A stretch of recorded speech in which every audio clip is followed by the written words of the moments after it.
ನಾನು ರಾಜಣ್ಣ ಅವರು ಬಹುಶಃ ನನಗೆ ವಾಲ್ಮೀಕಿ ಸಮಾಜಕ್ಕೆ ಸೇರಿದವರು ಅಂತ ಭಾವಿಸ್ತೀನಿ.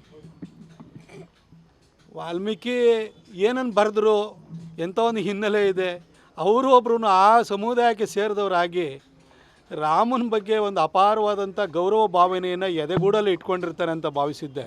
ಆದರೆ ಅವರಿಗೆ ಈ ಸಿದ್ದರಾಮಯ್ಯನವ್ರನ್ನ ಓಲೈಸಿ, ಟಿಪ್ಪು ಜಯಂತಿನ ಮಾಡಿದಂಥ ಸಿದ್ದರಾಮಯ್ಯನವ್ರನ್ನ ಓಲೈಸಿ ಇನ್ನು ಉಪಮುಖ್ಯಮಂತ್ರಿ ಸ್ಥಾನವನ್ನು ಪಡ್ಕೋಬೇಕು ಅಂತ ಆಸೆಯಿಂದಾಗಿ ಈ ಥರ ಅಪದ್ಧದ ಮಾತುಗಳನ್ನ ಆಡುತ್ತಾ ಇದ್ದಾರೆ.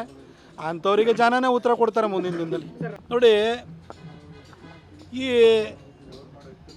ಶಂಕರಾಚಾರ್ಯರ ಮಠದಲ್ಲಿ ಯಾರ್ಯಾರು ಸ್ವಾಮಿಗಳಿದ್ದಾರೆ ಅವರಲ್ಲಿ ಅವ್ರ ಬಗ್ಗೆ, ಅವ್ರ ಹಿನ್ನೆಲೆ, ಅವರ ರಾಜಕೀಯ ನಿಲುವುಗಳು ನಮಗೆ ಗೊತ್ತಿದೆ.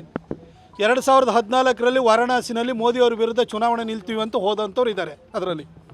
ಅದೇ ರೀತಿ ಜಯೇಂದ್ರ ಸರಸ್ವತಿಯವರನ್ನು UPA ಸರ್ಕಾರ ಆವಾಗ ಒತ್ತಡವನ್ನು ಹೇರಿ ಅರೆಸ್ಟ್ ಮಾಡಿದಾಗ ಇವತ್ತು ಈ ಸ್ವಾಮಿಗಳನ್ನು ಕೂಡ ಮಾತಾಡೋಕ್ಕೆ ಹೋಗಿರಲಿಲ್ಲ.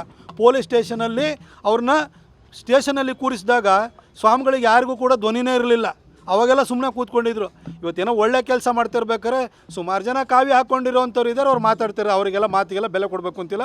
ಆದರೆ ಶಂಕರಾಚಾರ್ಯರು ಕೇರಳದ ಕಾಲಡಿಯಲ್ಲಿ ಹುಟ್ಟಿ ಬದ್ರಿನಾಥ ಇರ್ಬೋದು, ಕೇದಾರನಾಥ ಇರ್ಬೋದು, 4 ಧಾಮಗಳಿರ್ಬೋದು ಸ್ಥಾಪನೆ ಮಾಡಿದಂಥವ್ರು ಅಂತ ಒಂದು ದೊಡ್ಡ ಹಿನ್ನೆಲೆ ಇರುವಂತಹ, ಅದು ಆ ಮಠಕ್ಕಂಥದ್ದು ಅಂತ ಒಂದು ದೊಡ್ಡ ಹಿನ್ನೆಲೆ ಇದೆ.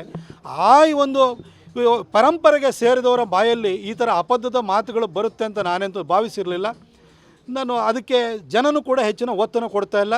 ಅವ್ರ ಹಿಂದಿನ ರಾಜಕೀಯ ನಿಲುವುಗಳನ್ನು ನೋಡಿಬಿಟ್ಟು ಸೋಷಿಯಲ್ ಮೀಡಿಯಾದಲ್ಲೇ ಅವ್ರನ್ನ ಎಕ್ಸ್ಪೋಸ್ ಮಾಡುವಂಥ ಕೆಲಸ ನಡೀತಾ ಇದೆ.